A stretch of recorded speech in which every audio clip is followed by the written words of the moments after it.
important to have a plan and understand what your goals are. In fact, my camel out there is suffering right now with a broken back. So I actually found Pepe when it was only a couple of hours old, and I'm like, oh, this is a funny meme. Oh my god. Yo! Who is this degen? The old man is swing trading over years at a time. And it's like, that's where the real money is made. The answer is a permanent loss. With single-sided staking, you don't have to worry about impermanent loss. Really, at the end of the day, it's just the matter of a macro market. It's just what happens. If you're aware, if you're disciplined, you can hone that into further financial growth. Financial freedom, so we can actually live life and not have to be constantly living paycheck to paycheck. I mean, that's the ultimate goal, more or less, right?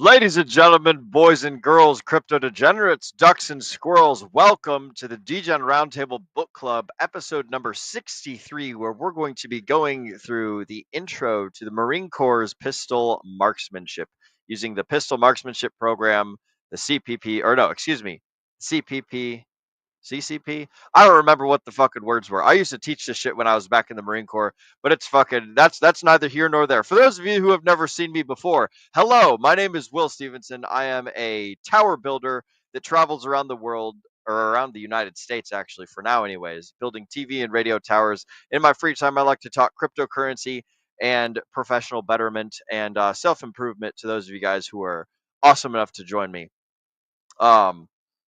Yeah, today's book club day. It's going to be a good time. I normally ask other people during this part of the show what's new and exciting with people. There's not a whole lot going on in my life. I'm just building a whole bunch of towers, getting dirty and dusty, walking around dragging cables everywhere. So life is good. Life is great. Life is dandy. I'm going to give you guys a little bit of a sneak peek at what we're going to be doing. So I'll go ahead and pull up a share screen here. And this is the thing that we're going to be going through today. I have all these fancy smanchy slides from back when I was in the Marine Corps, and I used to do this shit for a living, teaching staff NCOs and officers and other Marines that were qualified and required to carry pistols. So like people that have to be inside of a tank, or people that are like work in confined spaces or places where rifles are not possible to carry around. I had to run them through the pistol qualification and teach them the basic introductions for the service pistol. So we're going to be rolling through the class today. The main service pistol that they use in the Marine Corps is the Beretta 92F. So it is a Beretta M9. These are great fucking pistols. I love these damn things. And you guys are going to love it too. So we'll real quick do a super duper quick round of chat shoutouts, because there's only one chat shout out to shout out today. We are joined by Miss Amber Simon. Miss Amber Simon says, hello. Hello to you too, Miss Amber Simon. Glad that we could have you with us on this fantastical show today. So we're going to hop right on into it, because, yeah, that's what we're going to do. We're going to roll through these slides in these classes, and this is mostly practice for me to remember what it's like doing teaching stuff. So without any further ado, oh, that's the rifle one. I don't want the rifle. I want the pistol. Where's the pistol? There it is. There's my magical pistol button there. All right. So without any further ado, here is the M9 service pistol. So what is an M9 service pistol? An M9 service pistol is a semi-automatic, magazine-fed, recoil-operated, chamber-for 9mm NATO M882 round. It is double or single action. It has a maximum effective range of 50 meters. That doesn't mean that you can't shoot farther than that, but that is the effective range. So that is a difference that is worth noting there. But the M9 service pistol is able to shoot accurately out to 50 meters, right? And it has a 15-round magazine with reversible magazine release button. I freaking love this gun. It's super awesome. It's all metal construction. I like to call other more modern weapons like Glocks and Steyrs and Smith & Weapons and everything. I call them Tupperware when they have a plastic lower, but this weapon is all steel and aluminum. Super freaking awesome. Great duty pistol. You can beat them up, do all sorts of great things to them, and they will still function. So that is a quick description of the M9 service pistol that we use in the Marine Corps. So next, we have pistol nomenclature. So these are some of the parts of the pistol. So right here, you have the safety decocking lever. You can also see it right here on the weapon. Then we have the firing pin block over here. This is a little device that pops up. The M9 service pistol is really cool. It's got 3 safety features. It's got the safety lever, it's got the firing pin block, and it's got a half cock notch. So it's a super duper safe gun. I freaking love them. But right up here is the firing pin block. Over here is the extractor and the loaded chamber indicator. Over here is the disassembly button. And then this is the front sight. This is the slide assembly. This is the disassembly lever. Over here we have the slide stop. So that's how you lock the weapon, slide to the rear. Up here we have the rear sight. And then over here is the hammer. This is the hammer of the weapon. Where was I? 11 is the receiver. So that's this entire lower half of the pistol is called the receiver. Then we have the grip, which is 12. That's the part you hold on to with your hand. And then there's a nice little lanyard loop in there if you want to put a dummy sling on it. So that way, if you're like hold the pistol and you accidentally get buttery fingers and your pistol just drops to the ground, but you've got a rope on it, so you can just pull it right back up and it's not gone forever. So lanyard loops are quite useful. You'd be surprised how many people drop guns when they're supposed to be doing important things. Then the magazine goes down here at the wrong mouse. My mouse is on the wrong screen. Then there's the magazine down there. The magazine catch assembly is right there, and then the trigger is right here. So this is the button that you press to release the magazine. So that's just a little bit of the nomenclature of the M9 service pistol. It would probably be good for me to get another one of these for weapons that are used more commonly in the civilian world, such as like Glocks or Springfields or Sig Sauers or things of that nature. But there we go. We do have a question. So shout out to Arceus. Arceus says, what does recoil operated mean? Recoil operated means most pistols, almost all pistols are recoil operated. So what that means is when the weapon fires, there is an explosion that directs the bullet forwards out the barrel, and then half of that explosion is captured and pushes the rest of the gun backwards. So now, because the shooter, by the way, I have a fancy schmancy demonstration pistol here for you guys today. I got this magical Fortnite Nerf gun from Walmart yesterday for demonstrating some of the shooting positions and things. But to demonstrate like what does recoil operated means, basically you have a slide assembly. As you guys can see, I'll go ahead and highlight it here on the top. Oh, look at that. The slide assembly, right? So when you fire, the slide assembly sits still for a fraction of a second while it's pushing the round down the barrel. And then after the round has some momentum, it's like, oh crap, there was a fucking explosion there. I better fly backwards. And so it flies backwards. So that's what recoil operated means, is when the weapon fires, the slide shoots to the rear. So good question, Arceus. And by the way, guys, if you have any questions during the course of this show, feel free to ask me and I will be happy to run you through the answers. So that's what that means to be recoil operated. So this is just a little bit of the nomenclature for the M9 service pistol. Again, it's one of my favorite pistols. It's durable. You can do a lot to it. It's kind of like the AK of the pistol world, right? It's made by Beretta. The Italians make very, very good, sturdy weapons. And again, this is the Beretta 92F M9 service pistol. So there you guys go. So here are some of the major components. So this is like what happens. All of these little nomenclature parts, all assemble together to make these major assemblies here. So we have the slide assembly, which consists of the entire upper half of the gun. It has a little loop right there for directing the slide to move backwards. It's got the safety over here. It's got the rear sight. It's got the front sight. This is just basically the top half of the weapon. This is the first thing that you take off when you're disassembling the gun. Next, we have the barrel assembly. So this is the barrel assembly right here. The barrel assembly is literally just that. It is a barrel with the back part of the barrel right here is the chamber. This is a little locking lug that when pressed, when the barrel moves, that little locking lug will slide up and down. Or excuse me, the barrel doesn't move on the M9. The slide moves on the M9. A lot of weapons, their barrel will tilt down when the slide is traversing to the rear, but on the M9 service pistol, this little locking lug actually is the thing that holds the barrel in place to the slide assembly during the firing. So while the slide is traveling to the rear, after the explosion happens, this little locking lug will flap up and flap down in order to allow the barrel to help eject the round and stuff like that, or something along those lines. I know that that's the locking lug. So there you go. So here we have the recoil spring and the recoil spring guide. This is what makes your weapon fly back, or this is what makes the slide assembly fly back forward after you have finished firing and the explosions happened. And it's like, oh shit, springtime, and it shoots back forward and it loads that next round up into the chamber. And then we have the receiver over here, which is just the rest of the gun. It consists of the trigger, the magazine release, the grips, the hammer over here in the back, and then some slide rails up here that this slide slides on when you're firing. And then there's the disassembly lever right there. So those are some of the major components of the M9 service pistol. Things to pay attention to when you're going through like just simple field stripping and cleaning is you want to make sure that you check these slide rails for burrs, cracks, little deformations in the metal. Anything basically, you have the weapon system lined up like this to each other, and the slide slides along the slide assembly. So if you have deformations in any one of these two pieces, then it'll cause the slide to catch, and then the weapon fire, and you're shit out of luck when it's time to shoot, guys. So you want to make sure that your slide rails and your slide do not have major burrs or cracks, and they're well lubricated. There's nothing like crazy blocking, things of that nature. And then you also want to clean the inside of the barrel from any fouling and stuff like that. The recoil spring, you just kind of want to make sure that it's lubricated and greasy and not major chunks of anything. But that's the major cleaning with the M9 service pistol is like you make sure the slides are good, you make sure that the barrel and the chamber are clear of fouling, you make sure that this bad boy is greased up, and then on the receiver, you make sure that those slides, basically all the moving parts, can move freely. That's what you want to do when you're cleaning the weapon. So there's some major components for you guys. So next up, we've got the safety decocking lever. So the safety decocking lever is pretty fucking cool.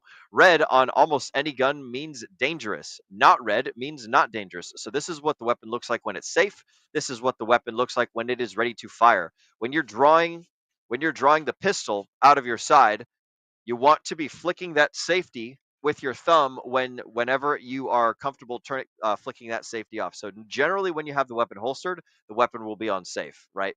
With Glocks, with other weapons that have a trigger mounted safety, they don't have a safety selector lever. So all you have to do is pull the trigger and it fucking shoots. Now, I personally don't like that a whole lot, but a lot of people do. So when you're drawing the M9 service pistol out of your holster, and then you go to present it on target and start shooting, you want to make sure that you're flicking that safety with your thumb so that way it goes into the fire position. So like I was saying, you flick upwards, and that will take your safety from looking like this, all safe and everything, to looking like this where you're ready to shoot.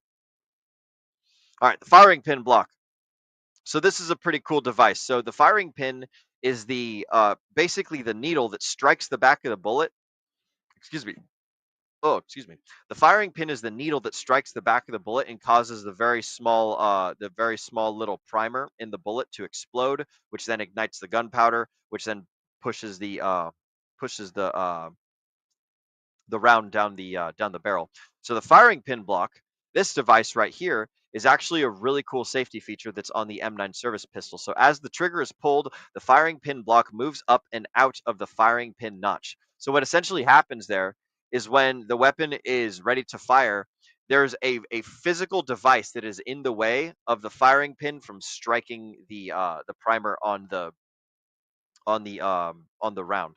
So when you pull the trigger and the safety is off, the safety is on like I'm ready to fire, it allows that firing pin block to move out of the way, so that way the firing pin can go all the way and hit the thing. When the safety is on, the firing pin block doesn't move. So when you pull the trigger, the firing pin cannot move, and it cannot strike the round, and it cannot cause an explosion. The Beretta, again, like I was saying earlier, it's got a triple redundant safety feature to it. So that's one of the reasons I super duper like them. So the firing pin block is a super cool functionality. Oh, and we've also been joined by my good friend, Mr. Josh, Mr. Slide 180. What is up, Joshykins? I'm taking the Degen Roundtable audience members through the M9 service pistol classes that I would give in the Marine Corps back when I was a coach, broski. So that's what we're up to right now.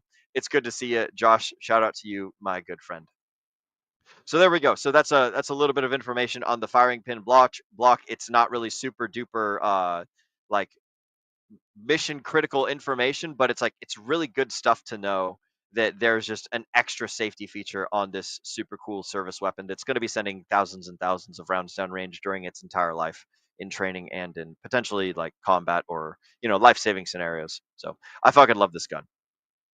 Next up, we've got the half-cock notch. The half-cock notch is another safety feature of the M9 service pistol. So what it does is it stops forward movement of the hammer during a mechanical failure. So a lot of pistols that use a hammer which is the thing that, hang on, I will show you. Actually, this Fortnite pistol, let me full screen my screen. There we go. So this Fortnite pistol actually has a hammer on it. So when the hammer cocks to the rear, then the hammer is ready to fire. So if I pull the trigger, boom. Oh, you guys couldn't see it because it went too fast, but there was a Nerf bullet in there that flew forward. So most pistols that have a hammer, when you pull it back, it will lock in place right around here. That's called the half cock notch. And then when you pull it all the way back, it's ready to fire. So what you can do with the half cock notch is you can set the hammer to be ready to be pulled back a little bit easier, or it puts it in a like a locked in safety place. So that's another feature of the M9 service pistol. We will go back to the presentation screen. There we go. So that's the other safety feature. It prevents forward movement of the hammer during mechanical failure. So if you drop the gun or some crazy shit happens, then the half cock notch will save you. All right, so here's some more functional capabilities. Here we have the hammer cocked. So again, I don't have a very fantastic. Oh man, can I adjust the size of this screen layout? I think I can. Can I make myself full screen? Ooh, I can make myself bigger. That's pretty cool. All right, so we're going to do that and save. Ooh, custom layout number 8. Bam, there we go. Saving that as custom layout number 8. Haha, okay, I made myself a little bit bigger there. All right, so with this this Fortnite pistol, same thing as the M9 service pistol. This is the hammer that when it's forward. This is the hammer when it's cocked, right? So weapons that are single and double action will have the ability to shoot while the hammer is either starting forward or when the hammer is locked to the rear. A lot of old Western pistols, the 6-shooters that the cowboys would use, they were single only. So what that means is you have to manually cock every time you go to shoot, right? So every time you shoot it, you have to cock that hammer. What a double action weapon means is the hammer can be forward, and when you start pulling, it automatically moves the hammer back to the rear. By the way, guys, apologies if I start cutting out. I can't tell when it happens, so I realize that my screen just blacked out. So I think that I'm still rolling. I'm going to pretend that I am, but there you go. So this is the single action as they're describing on the slide. Oh goodness, I just lost my place. Bam, bam, bam, bam, bam, bam, bam. There we go. So single action is when you cock the hammer to the rear, and then double action is when you shoot the weapon from the hammer all the way forward. What's really cool about the Beretta is you can shoot it from either the single action or the double action. So you can either cock the hammer before you shoot it, or you don't have to.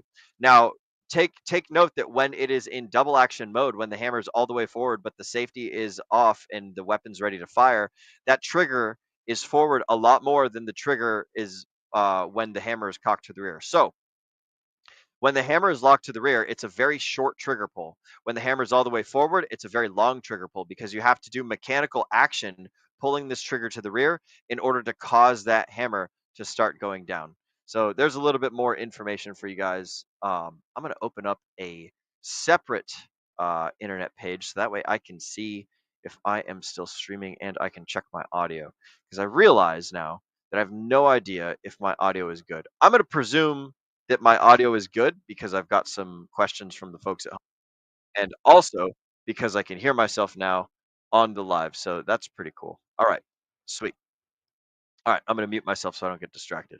Okay, cool. So the stream is still going. I've explained single action with the hammer cocked to the rear and double action with the hammer all the way forward. Again, in order for you to shoot the weapon on either single or double action, the weapon has to be on fire. As soon as you put the weapon on safe, the hammer will automatically go forwards, and it won't shoot the weapon, but it automatically decocks the any cocked weapon. So if you have a round in chamber and the hammer is locked to the rear, when you press that safety, right? When you press that safety, the hammer will simply slide forward very safely, and you won't be able to shoot the weapon anymore. So that's another cool thing that you can do with the M9 service pistol. So here is an example of the cycle of operations. So for those of you guys that are unfamiliar with the cycle of operations, you can basically think of a weapon system as a circular engine where there's a thing that happens that causes another thing, which then another thing happens, and you end right back up to where you started. So the first thing that happens in the cycle of operation is firing. So you fire the weapon, the bullet starts moving, and then the weapon unlocks. So you can see the difference between the firing and the unlocking. there is a little tiny space right here, which is it starts pulling the round out of the chamber there. So firing, the bullet is starts flying down the barrel. Oh goodness, wrong direction. Unlocking. So firing, unlocking, extracting, which is where it is pulling the round out of, or it's pulling the spent casing out of the shell, right? So firing, unlocking, extracting, ejecting, which is where it throws it out of the gun, cocking, which is where you see right here, the hammer has been pushed all the way down and the hammer is now recocked. So your next weapon, you don't have to worry about cocking the hammer if you don't want to. The hammer is already cocked. So firing, unlocking, extracting, ejecting, cocking. Then the next step is it goes back forwards and it feeds in that next round. Firing, unlocking, extracting, ejecting, cocking, feeding, chambering, and locking. So that is the cycle of operations for a M9 service pistol. So there you guys go. Bam. And I'm just kind of, as you can see with the little bar on the side, I'm just kind of scrolling through it here. So there's a little GIF for you guys of how the weapon works. And locking is the last step. And then the next step is firing. So it'll just keep on going from there. So these are two types of pistol ammunitions. Again, this is more of a Marine Corps thing, less for you guys. This is a ball round, right? So right there, you can see the primer, you can see the brass case, and you can see the round right there. Inside of the brass case, there's a whole bunch of gunpowder, which is what makes the gun go boom. And then there's this little kinetic explosion thing called the primer. On a dummy round, you can see there's a hole drilled into it, so you know for a fact that there's no gunpowder in it, and the primer is missing, so you know that there is nothing that can create an explosion. So that's more for Marine Corps stuff, but there you guys go. And this is these are two of the holsters.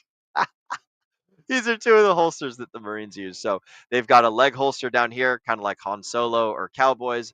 And then there's hip holsters over here, just like, people that wear hip holsters on the outside for some fucking reason. So there you go. There's a little bit of an intro to the M9 service pistol. Oh, just kidding. There's one more slide. Here we've got magazine pouches. So here we have a motivated devil dog who wears his chest rig with his pistol.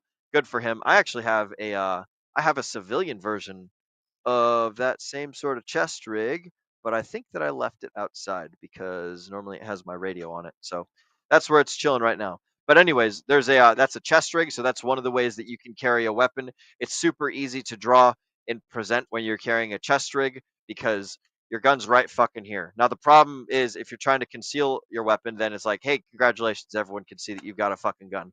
But like it's really quick and easy to draw that way. It's great for when you're inside of like a Humvee or when you're in a vehicle and you can't like get to your side because you're sitting down in a chair and you got a seatbelt and blah blah blah blah blah. Having a chest rig is very optimal whenever you're inside of a confined space or inside of a vehicle or something like that. So there you guys go. And then homie's got some magazine pouches. You can wear them on your side or you can wear them like right over here. It doesn't really fucking matter. We have been joined by two gentlemen since I've been talking. We've been joined by Mr. Blockhead. What is up, Blockhead? Shout out to you, good sir. Mr. Blockhead joined us last, or actually just this last Wednesday that we had Whiskey Wednesday 2 days ago. So shout out to you, Mr. Blockhead. Life is good. Good to see you, broski. And then we're also joined by Hexkin Lost in Asia, another super cool, awesome military veteran friend of mine. So he is lost over in Asia. Shout out to you, good sir. Damn, years ago, I was marksman in the Air Force with M9, M16, Iron, and Red Dot. Probably couldn't shoot a barn door today. Thanks for the show, Will. Absolutely, broski. I'm just kind of, I'm doing a little bit of practice for myself. I've actually got a super fancy prop for next week's show. Not only did I get a Fortnite pistol, but I've also got a Fortnite rifle because if I bring out real guns while we're on stream, then I will get insta-banned and the DGen Roundtable won't be able to do streams for you guys anymore. So we got these toy guns instead. This is actually a pretty cool Nerf gun. Like they're just making them more and more realistic, bro. Like look at they've even got fucking Nerf bullets that fit inside of a damn magazine. So it's like it looks just like a like a service rifle. But anyways, that's what's going to be happening next week. Is we're gonna go do some M16 M4 training courses and things. So absolutely, it's good to see you, Mr. Hexkin Lost in Asia, and hell yeah for marksman in the Air Force. In the Marine Corps, marksman is the is the word for the lowest like acceptable shooting level before the Marines are considered like unqualified. So there's expert, there's sharpshooter, and then there's marksman. So like they're all like functional shooters. They can all do good shooting stuff. So I think that the Air Force has a different rating system than the Marine Corps. But it's funny that the words interchange. So good to see you, Mr. Hexkin, lost in Asia. Welcome, good sir. And so back to this class. Oh, I actually think, oh, look at that. We are scrolled all the way to the bottom. So that is the end of this one.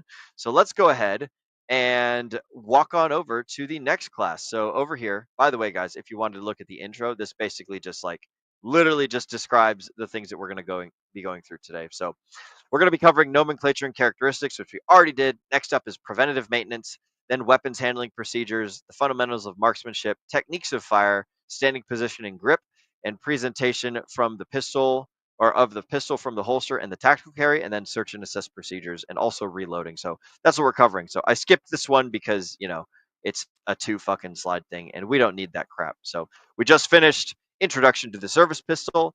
Next up, we're going to go into preventative maintenance. Oh boy, guys, it's time for pistol preventative maintenance. So what's funny about preventative maintenance is that nobody ever wants to do the preventative maintenance until your gun breaks. Nobody ever wants to do the preventative maintenance until your car like gets fucked up because you didn't change your transmission oil or transmission fluid. You didn't change your oil. You didn't redo your brake pads. You didn't do this, that, or the other thing. Like, you need to do preventative maintenance on everything in life if you want the item to continue functioning. So preventative maintenance is required for, cutlery if you want to eat food and not have dirty silverware. It's required for your body if you want to, stay healthy and fit. It's required for fucking your phone screen, right? You got to keep a nice clean phone screen, otherwise you're going to have fucking sloppy pictures and shit. So there you guys go. Preventative maintenance is necessary for everything. So here we got a picture of a devil dog, and he is taking apart his M9 service pistol because he's probably darn ready to clean it. So this is how you take apart the M9 service pistol. So the first thing you have to do is you have to press the disassembly button and the disassembly lever at the same time. So here he is pressing the button, and there he is flicking the lever right there. And then he slides the slide right off of the receiver. So there you go. So he's removing the slide and barrel assembly. As you guys recall, I was telling you the and slide and spring are all located up in here. So this is the lower receiver, and this is everything else. So pull off. Next, the recoil spring and the recoil spring guide. Those are basically just pressed up inside of this little hole right here up against the bottom of the barrel. So you just push it in. There's a little tape here that this part locks into. So you push it in, you let the spring come out. You make sure not to shoot it across the room because it will, and then you'll fucking lose your recoil spring and your recoil spring guide. So you got to be very careful to retain these things as you're taking them out. And then you remove the barrel. So you remove the barrel by pulling it up out of the slide. And there you go. So M9 service pistol disassembled. Hey, look at that. We've gone through this before. So you got your slide assembly, you got your barrel assembly, you have your recoil spring and recoil spring guide, and then you also have the receiver. So these are the things that you're going to inspect. The same motherfucking pieces, right? Cleaning and lubrication, the same motherfucking pieces, right? So I already kind of explained to you guys earlier that you want to make sure that you check and lubricate the slides, because those are the two main moving parts in the weapon, right? Where the slide slides up against the top and the bottom. That's what causes your weapon to reload, and that's what keeps it functional and stops it from jamming up. So that's like the most important thing other than the weapon, like, shooting the rounds downrange. So make sure you lubricate everything, make sure that you inspect everything, and then it's time for reassembly. So there we go. You're going to insert the barrel into the slide. So this is what it looks like. That's the barrel. This is the slide, and that's what it looks like when you put it in. So you see right here, the barrel has a hole, and there's actually a nice little wear mark right there that lets you know how much of the barrel is supposed to be sticking out of the slide assembly. So you just take this bad boy. The first thing you do is you poke that barrel into the hole right here, and then you just drop the rest of it down. You see there's these little grooves cut into the side. Those are the grooves for the locking lug that I was describing to you guys earlier. So this is the locking lug. You get a little bit better of a picture here, but you slide those grooves right on into these grooves, cut out into the slide, and there you have it. So that's step number one. Step number two is you take the recoil spring and the recoil guide, spring guide, and you put them together. So voila. When one mommy spring loves one daddy recoil guide very much, then they make a baby, and there you have an M9. So he has a dirty fucking weapon. Look at his goddamn fingers right there. Sorry guys, my my my silliness is coming out there. So he is pushing the slide back into the weapon, or the, excuse me, not the slide, the spring rod and the spring. He's pushing them into this other hole right here, just below the barrel, and then he presses it down in place, locking it into. Let's see if we can see the lug. So there's the lug right there. That's the thing that it locks into. So bam, you can see that little notch cut right there. That is the thing that this spring rod locks into, with the spring fluid compressed inside of this hole right here with the rod inside of it. All right, next, you take the slide assembly and the receiver assembly, and you slide them together. And then congratulations, you release the that locking lever right there, and you have completely disassembled and reassembled your M9 service pistol. Next up, we have the M9 service pistol magazine. So this is a pretty cool thing. This is essentially a tube, a cardboard box tube that is shaped like a magazine. It's completely hollow. It's got the spring inside. It's got a little plate on the bottom. It's got a second plate on the bottom, and it's got what's called a follower on the top of the spring. So this follower is the plastic piece that pushes your bullets, or the plastic piece that your bullets sit on, that get pushed up into the gun. This spring right here gets compressed, and that's what makes your bullets want to go up. So the first thing that you do is you take the spring and the spring plate, and you push it up through the bottom of the magazine into the magazine, making sure that the rounded part matches the rounded part on the front of the magazine. Right? You see how there's a very small corner right there and a big round part right there. You just want to make sure that that lines up. So you push it all in. This little plate sits in here kind of funky like, because now it's under spring tension. And also you want to make sure that you put the follower on the top of the spring before you push it up in there. And then you just slide this little base plate on. There's tiny little grooves on both the top, or the left and the right of the magazine. So you just slide this bad mamba jamba, you slide it on forward, and it locks into place. You see that hole right there? It locks into this little lip right there and keeps everything all nice and assembled. So that is what the magazine looks like when you disassemble it. When you're cleaning the magazine, you just want to make sure that there's no craziness going on inside here. No like D-bird or frayed or like big ass clogs and bird nests or anything inside there. You just want to do a general cleaning and make sure that it looks pretty reasonable, right? So that's the general idea of taking apart the magazine. So the next thing after you take apart the magazine and you take apart the gun and you put it all back together is you want to do what's called a functions check. So a functions check is like, hey, I've just taken apart this machine and I've put it back together.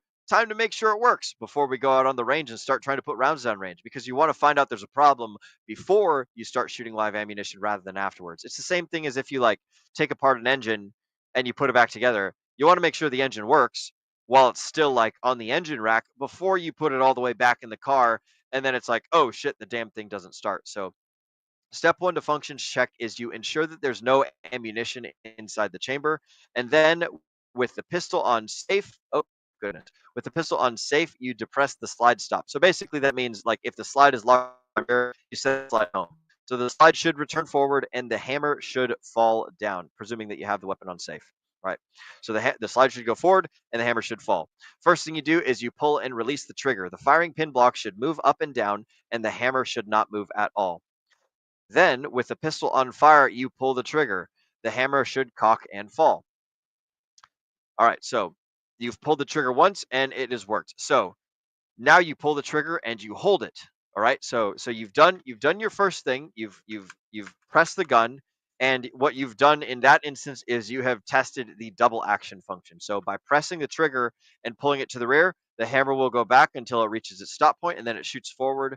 And oh no, excuse me, rewind. You pull the trigger to the rear, and the firing pin block goes up. Right, so that means that the safety is still on and the weapon is not ready to fire. So you pull the trigger to the rear and nothing fucking happens because there's a safety on it. So now, with this one, you want to pull the trigger to the rear and hold it. So, and then you pull the slide to the rear. Wait a minute.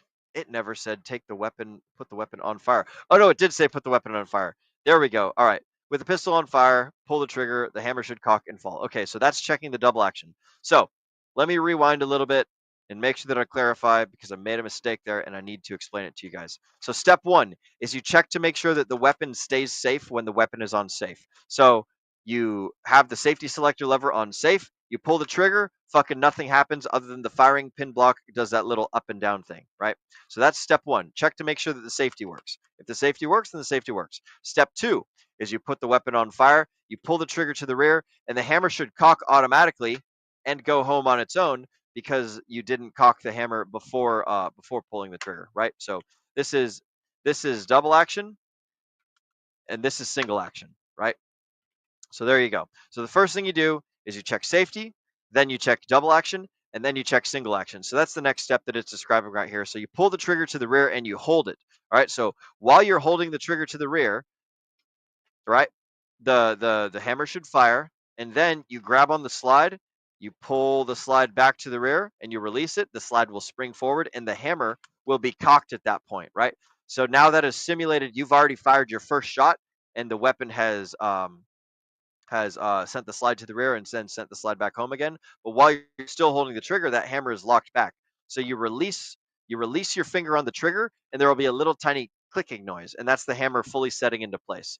And then you pull the trigger again, and the hammer should fall. So what that does is that simulates the double action of the weapon firing as normal. So when you pull your weapon out of the holster and you flick that safety off, if you don't have time to pull the hammer back for your first shot, you're going to fire the first shot double action.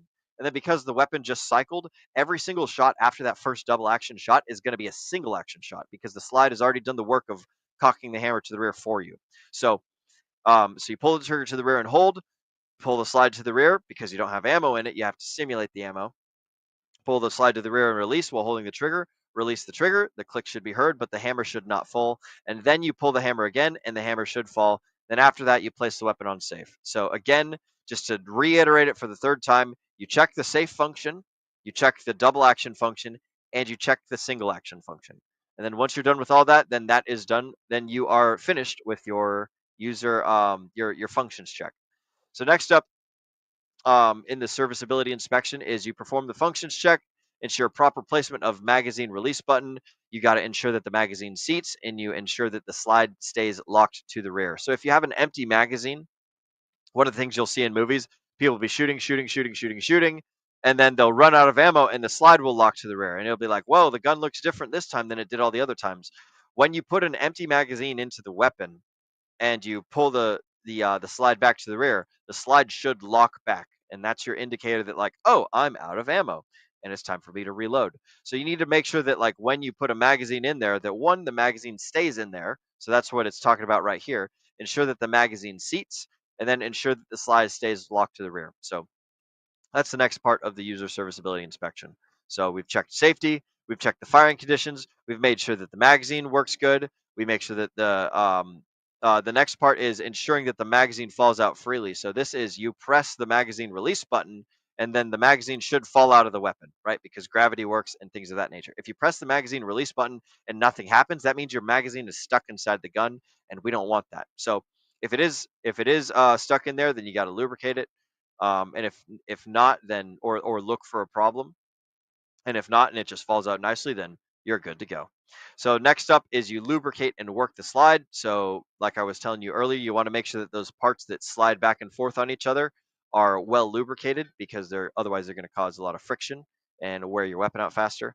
And then you inspect the internal parts. So anything else that is not covered by this like simple process of taking it apart and putting it back together, you just expect the external parts. So like the grip, the sights, the hammer, everything on the outside of the weapon. So there you go. All right, so some extreme weather conditions that will affect the way that your weapon handles. Extreme cold will make your weapon stick together because the cold makes metal shrink. And so everything that was like a decent tolerance before is now going to be a much tighter tolerance because the metal is contracting. So your weapon might not function as well in extreme cold. In hot and wet climates, you need to pay attention to rust and erosion. And in hot and dry climates, you need to, it's going to be a hotter because because you're out in the heat and stuff. So wear gloves. Pay attention to heavy rain and boarding, and then pay attention to amphibious conditions. Not every. Oh, did my internet cut out? No robot.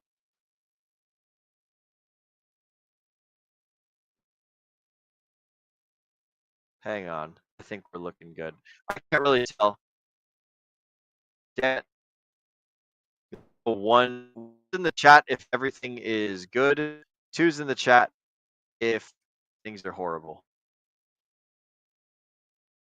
6. Getting the circle now. I'll explain. Oh, we do live. Do it live.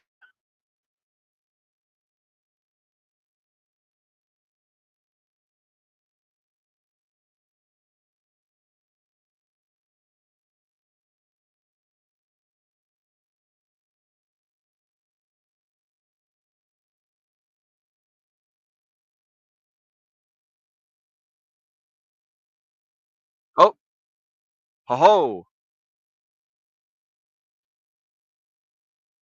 ho ho. I think I'm back. Oh, I'm back! Hooray! All right, ladies and germs, back. All right, cool. This is annoying. Wait.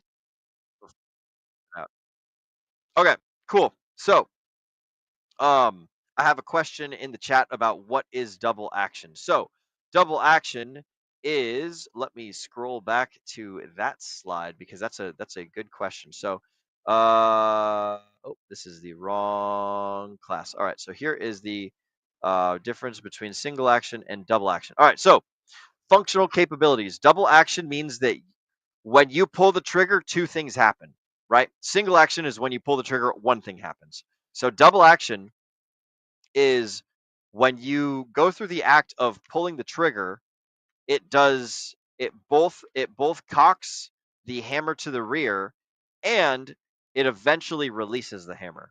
So on single action, all that the trigger does is release. So think of this as like a two-stage lever where for the first half of the lever pulling you do one thing, and then for the second half of the lever pulling you do another thing. So double action is you do both of those actions in the entire trigger pull. Single action is you skip the first step because it's already done for you and you just do one thing. So a single action weapon would be something like a cowboy revolver where you have to pull the you have to cock it every time that the double action is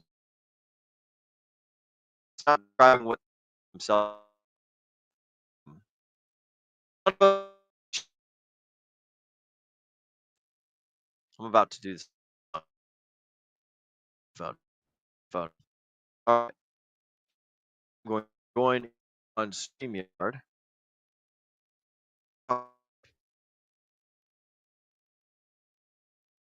Uh,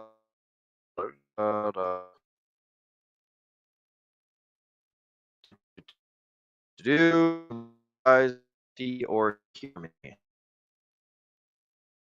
Would certainly be good. But I don't perhaps I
Studio, add to stage. Fucking A, there we go. All right. So guys, bear with me. Oh, okay. There's my alter ego. Adding them to stage. Okay. Okay. This is going to be tricky. Turning off my camera. Turning off my capability to double cast. All right, now we've still got some shit going on. I have to reshare.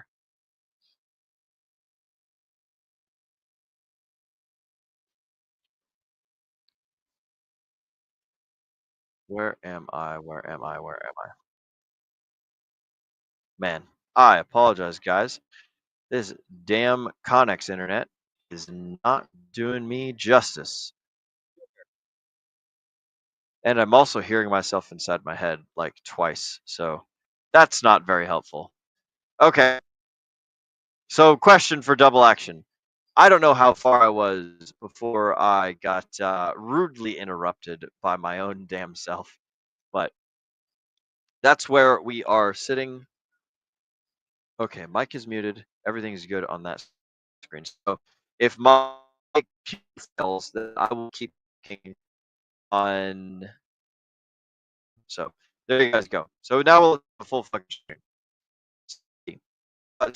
So the basic difference between single action is the description of goodness. It's the description of what the so what the trigger does is the thing that's important. Oh, is it gonna fucking cut out on me again? Okay. Here's what we're gonna do. I'm gonna unmute myself. Oh, and then I will mute myself there. All right, cool. Wait, why do I hear myself? Oh, I gotta mute this tab. Mute site. Okay, sweet. So, you guys can maybe see what's going on the screen, but I know for a fact that my phone is working, so that's good. All right. So, where are we going? We were talking about what is double action. Oh, and by the way, aloha to Mr. Paul Sachs. What's up, amigo? Good to see you, broski. So, welcome, welcome. Walther Brothers, assemble. I'm not a Walther fan. I like me some Beretta. Beretta is nice and Beretta is easy. So, I keep it simple. I keep it stupid. But anyways, to describe back to the single action and double action point that I was making earlier. Single action is the trigger only does one thing. Double action is the trigger does two things. The first thing that it does is pull the hammer to the rear, and the second thing it does is fire the weapon. Single action only fires the weapon. So with single action weapons, the hammer has to be cocked before you can shoot it. So there you go. The M9 service pistol is both single and double action. So that's how that works. And I think that my audio is good. So I'm going to unmute my computer and I'm going to remute my phone. And we'll see what that does. All right. I can hear myself coming through my phone, and it's. We'll see if this remains functional. See you too, Mr. Paul. Welcome, welcome. I'm just going to use audio. We'll use visual from the computer. From the computer. So that's what's going to happen with that. The computer is still super choppy. The computer is still super choppy. I agree, Mr. Paul Sachs. Agree. Oh, Mr. I can't even click your comment. Oh, I can't even click your comment. Wow, that's ridiculous. Okay. Yeah, we're just going to use. Yeah, we're just going to use it.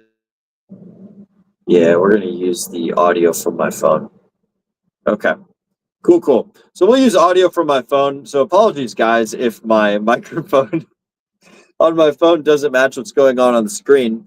Oh, look at that. I am totally frozen. Okay, sweet. So that's what single and double action is. Wow, I can't even change the slide that I'm on. That's obnoxious. Okay. Damn it. How am I going to do this? Oh, we can't see the stuff that's... Okay, all right, cool. This is really interesting. So, guys, my setup right now, just for those of you that stream, you might get a kick out of this. I've got my phone and my camera and everything right underneath my webcam. and then my computer on the side, which has all of the course material and everything that I'm looking at. So I think that this is functional for now. This is going to work. So let me change to preventative maintenance slide and see how long it takes to catch up on the StreamYard side. Can I get ones in the chat if this audio is good for you guys? And if it's not good, then put twos in the chat. I think that using my phone for audio is much better than using my computer for audio. And even though my computer is supposed to be my supporting element, it just does not seem to be doing as well as the phone is. Not sure if it's the internet or if it's the computer. But anyways, throw a 1 up in the chat if what I'm doing is working. Throw a 2 up in the chat if what I'm doing is not working, and put nothing in the chat if you just don't care. So that is the 3 options available to you guys. All right, so I'm getting a 1 from Arceus. I'm getting a 1 from Paul. Good to see you guys. All right, we're just going to keep using my phone as the primary audio and my computer as the primary visual, I guess. And we'll see how that works. All right, so we've covered the pistol preventative maintenance. Let me see. Scrolling all the way back down to the bottom. We've covered the user and serviceability inspection. Oh, and we've covered extreme weather conditions. So I need to make sure that I'm keeping up with what's going on the screen. Oh, wow, it's not hiding the chats. Okay, cool. So I'm on the extreme weather conditions slide right now on my computer, just waiting for that to feed the info. There we go. It's fed it to the phone. All right. So, wow, my mouse isn't even catching up. Okay, so we've covered extreme weather conditions and things that you need to keep in mind when you are operating your service weapon or your regular personal weapon in these types of climates and places. So there you guys go. Next up, we're going to go to slide number 4. So, slide number 4. Pistol weapons handling. So here we can see, oh, we can't see it. Aha, there it is. All right, so here we see a motivated Marine with a with the fucking rocket launcher that I cannot for the life of me remember the name of. But there he is. I want to say it's an AT-4, but I could be wrong. Anyways, doesn't matter what it is, but the point is he has a pistol and he's using good weapons handling right now. So, the 4 safety rules. Oh, come on, Mr. Phone Slide, catch up. All right, here we go. The 4 safety rules of weapon shooting. 1, treat every weapon as if it were loaded. 2, never point a weapon at anything you do not intend to shoot. 3, keep your finger straight and off the trigger until you are ready to fire. And 4, keep the weapon on safe until you intend to fire. Next up, we're going to cover drawing your weapon from the holster. So just waiting for the phone to catch up to the computer, because it's going to happen eventually. We could just keep reading these safety rules all fucking day long. Okay, there we go. The phone has caught up to the computer. So, step 1, withdrawing from the holster. I would totally demonstrate this for you guys, but it looks like that I am super duper frozen on the screen. The first thing you do, you can see this guy has his extra hand in front of his chest the whole time. And also take note of where his eyes are at. So his eyes are looking downrange, theoretically. Ah, son of a bitch. We lost the internet. Motherfucker. All right, so I will describe it to you guys using the sultry, beautiful sound of my voice. For those of you that are watching live, just scroll back maybe 10 or 20 seconds or something like that and just pause the... Oh, dang, no, you can't do that because I'm talking right now. So those of you guys who remember, the first thing that you do for withdrawing the weapon from the holster is you reach down and you grab the weapon with your firing hand. If you're a lefty, you grab it with your left hand. If you're a righty, you grab it with your right hand. And then you pull the pistol straight up in line with your body. All right, so you remove the pistol from the holster, you trail it up the side of your body, and then you go to present it in the front of your where everything is going on. So step 1, pull it out. Step 2, draw it up. Step 3, you meet it. Aha! My computer's catching up. It is allowing me to enter back into the StreamYard studio. So we should have visuals back up for you guys here in a second. Man, thank God I got my phone with me. Otherwise, this would just be a pain in the tuchus.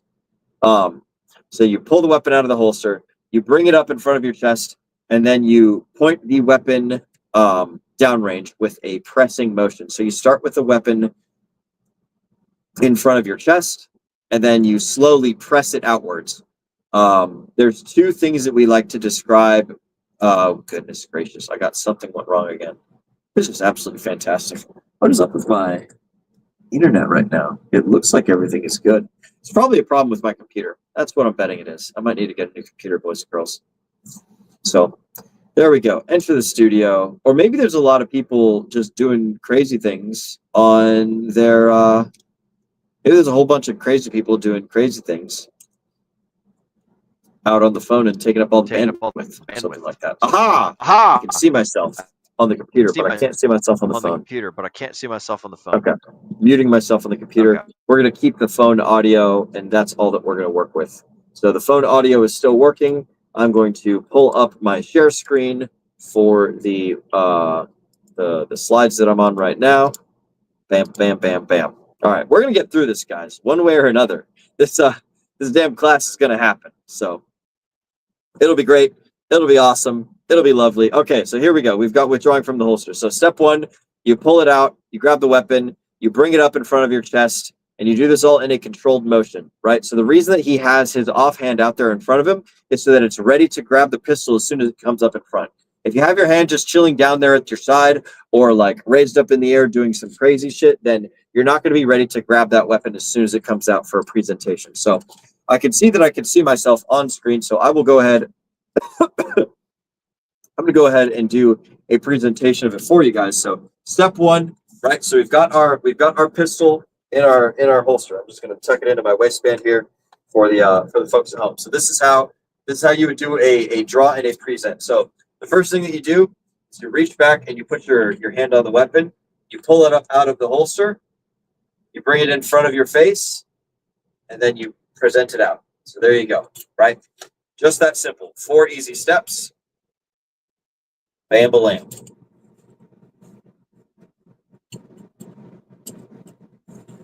And it's just like that. So if you have the pistol holstered right here, it's even easier. You just pull out and back, and then you press forward. And that's the other way that you can do it if you're wearing a chest ring. If you're wearing like concealed or something like that, and you've got your gun right there, then what people often do is they will pull up on their shirt to pull their weapon out, and then they press it forward just like so. So there's a whole bunch of ways. Everybody has a different mechanism for carrying weapons and things like that, but I recommend just picking one that works for you and using that one exclusively. So there you go. But this is the way that you do it, when you're all dressed up and ready for war and things like that. So that is the withdraw from the holster. And it looks like we're still live and everything is still going hunky-dory.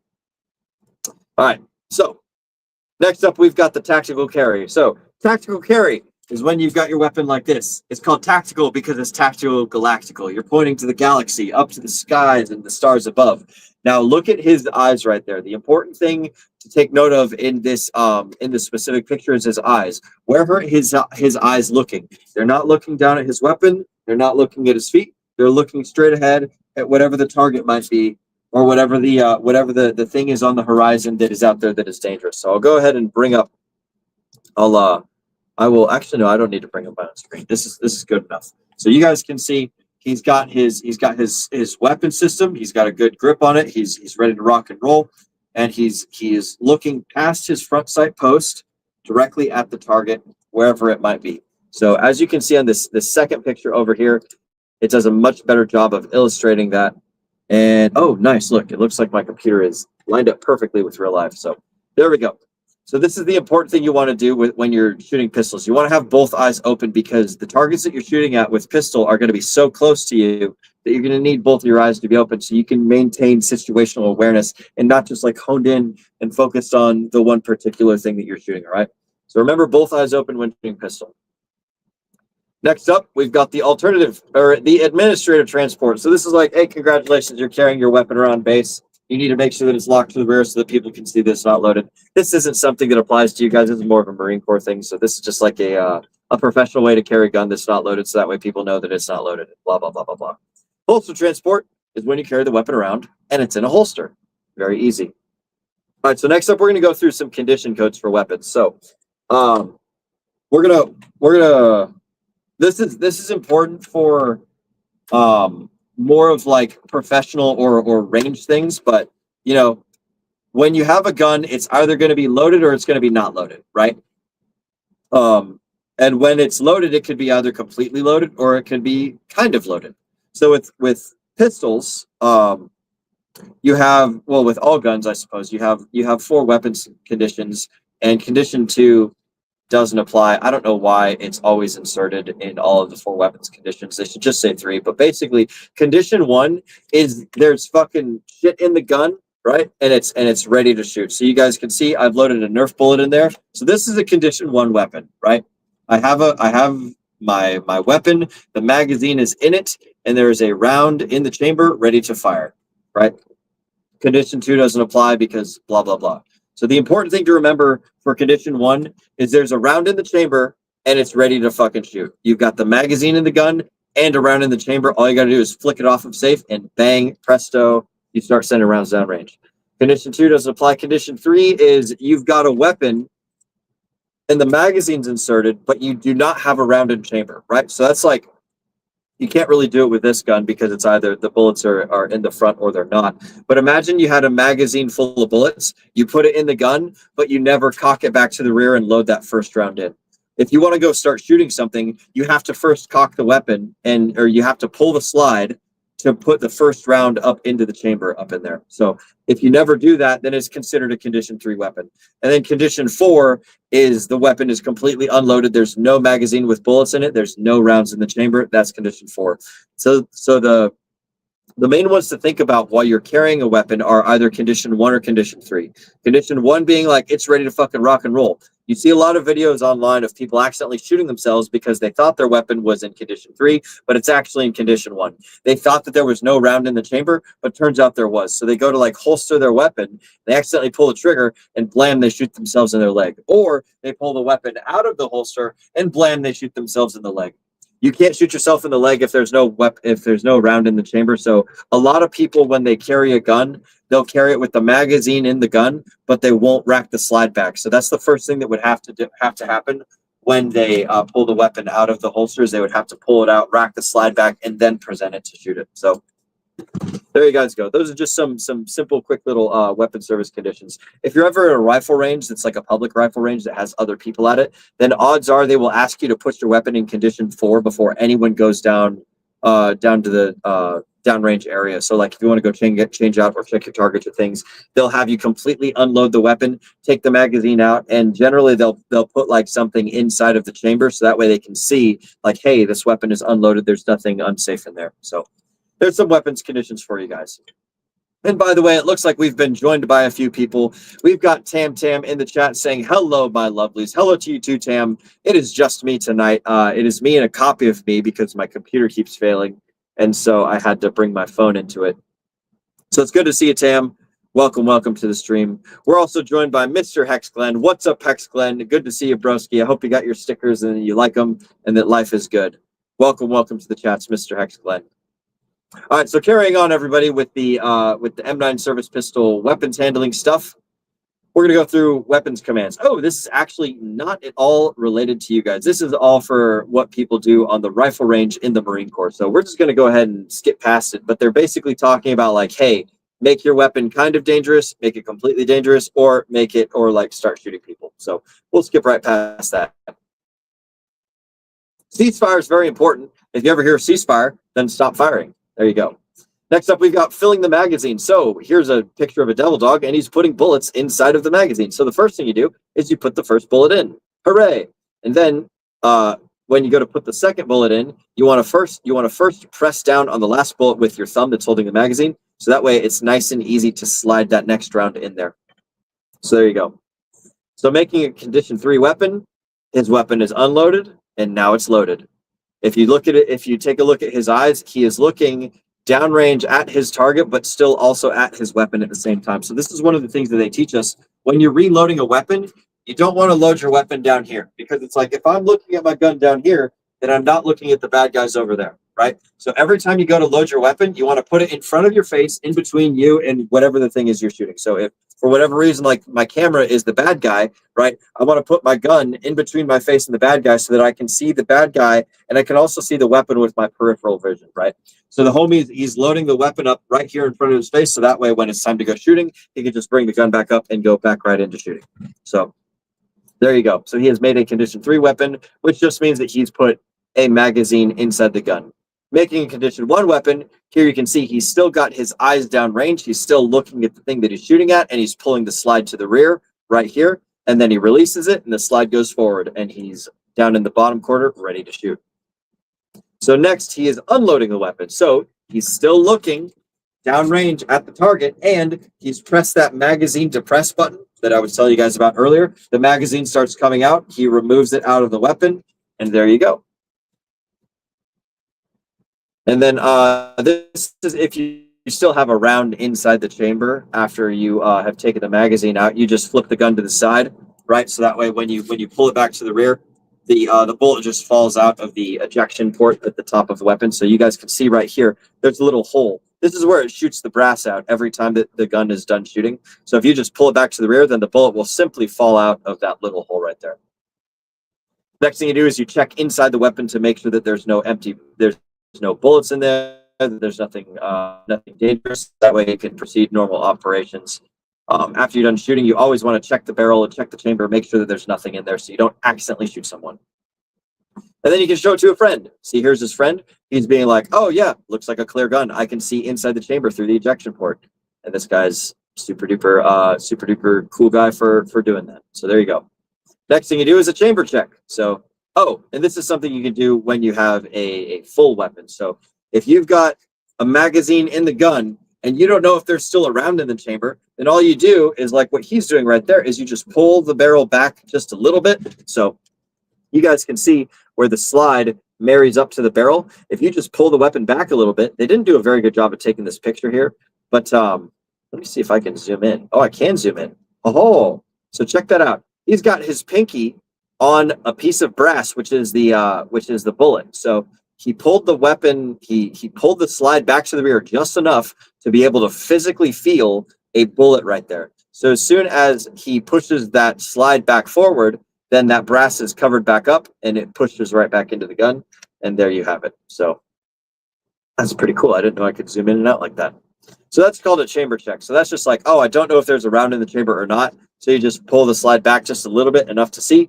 You can do a visual one right there, or you can do a kinesthetic one right here where you can touch it, or you can look at it, or you can do both. Nothing wrong with that.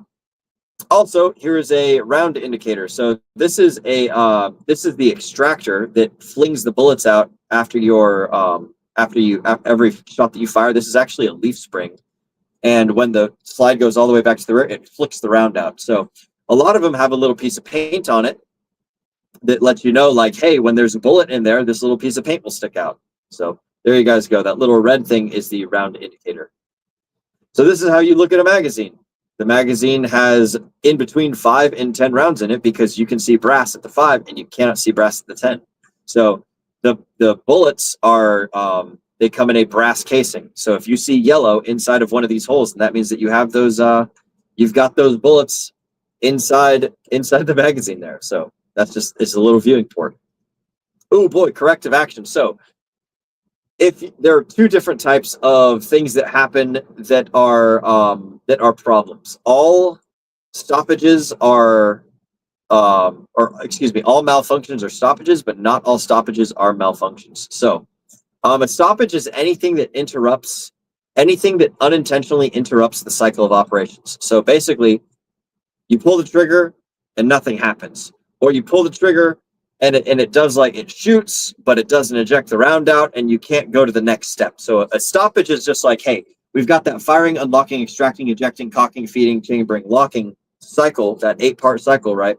Anything that stops that cycle from going to the next part is considered a stoppage. So stoppages are cleared by the shooter. So basically, like, if you've got a if your weapon is doing the things that it's supposed to, but something like jams up, then, like, you can fix it. A malfunction is like a physical problem with the gun. So, like, a malfunction is like, oh, the gun broke in half and I can't shoot it anymore. So a failure of the pistol to fire satisfactorily or perform as desired. Malfunction does not necessarily cause a stoppage, but the weapon must be repaired by an armor. So stoppages are things that you can fix.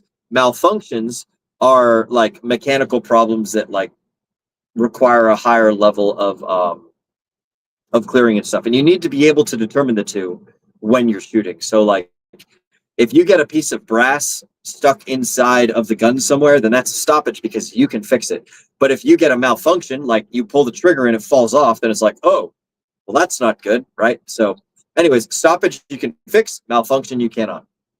So there you go. Shooter-induced stoppages with a pistol. So these are things that people accidentally do. So when you fail to load the weapon, when you fail to take it off a safe, when you accidentally press the safety while you're shooting, when you accidentally press the magazine release while you're shooting, when you accidentally flick up the slide stop while you're shooting, or other such things, failing to reset the trigger, failing to recognize that the weapon is run dry and the slide is locked to the rear, or failing to offer enough resistance to recoil. So that's another thing. Because, and this goes back to Arceus's question earlier about what is recoil operated. Because these weapons are recoil operated, you need to provide resistance to the gun in order for the recoil to happen. So like if I'm like all loosey goosey and floppy and the weapon goes ba-bang, then it'll fly back on its own, and I'll like absorb all the recoil with my arm, right? And then the weapon can't do the cycling itself. If you have if you don't provide sufficient resistance for the weapon to fire, right, then every time you shoot and it comes back, then it's not going to be able to cycle the next round. So you have to like press against the weapon, so that way it has something like firm to like fire against when you're doing your shootings and things like that, so the weapon functions correctly. So there you guys go. You have to offer enough resistance for the weapon to recoil properly. So one of the most common things that goes wrong, or the most common solution to most of the problems that happen with your weapon is called tap, rack, bang. So when something bad happens and you don't know what the problem is, the catch-all answer is tap, rack, bang. Oh, dang it, my computer has just failed me. Waiting for it to catch up. I do not see this is why it's good that we use the phone, because now I can tell that there is a problem here. So the next slide is up on my screen on the computer, but is not on the screen on my phone. So I'm just going to describe it while we wait for the visuals to catch up. So tap, rack, bang. Most of the problems that happen with a gun can be fixed by what's called tap, rack, bang. So tap, rack, bang is you tap the magazine. So, you know, on the bottom of the pistol where the base of your hand is at, you smack that bad boy. Actually, shit, I can turn my camera on my phone. I can do that. Ho, look at that, guys. There we go. So I've got my camera now. All right, so tap, rack, bang. Ooh, I could even, holy shit. I can show you guys. Wow. Okay, so there we go. So check that out, right? So there's tap, there's rack, there's bang. Tap, rack, bang is you tap the magazine into the weapon, right? You smack the magazine at the base of the gun, you rack it, so you basically reload the weapon, and then bang is you go to shoot it. So there you go. Oh, look at that. It looks like my computer is failing there for a second. So ignore this crap up here right now. I'm trying to show you guys the next slide. So man, it's a good thing that I made myself larger on the screen there for a second. So if like you're shooting, bang, bang, bang, bang, bang, bang, bang, something goes wrong, first thing you do is like bang, bang, bang. Oh fuck, I don't know what's going wrong. Fucking bam, bam, back to shooting, right? You just smack the magazine, you rack the slide back, and you just keep shooting, right? So that will fix most of your problems. Oh, there we go. We've lost it all. All right. Man, aha! And we're back. And we're live, folks. Look at that. This is fucking ridiculous. All right. We do it live, everybody. We do it fucking live. So, tap, rack, bang fixes most of your problems. So, you tap the magazine, you rack the slide back, and you continue shooting, right? That will fix most of the problems that you'll have. It won't fix all of them. Some of them will require you to like look at the gun and do more crazy things, but basically you just physically manually cycling the weapon to do the stuff that you want it to do before you go on to the next stage.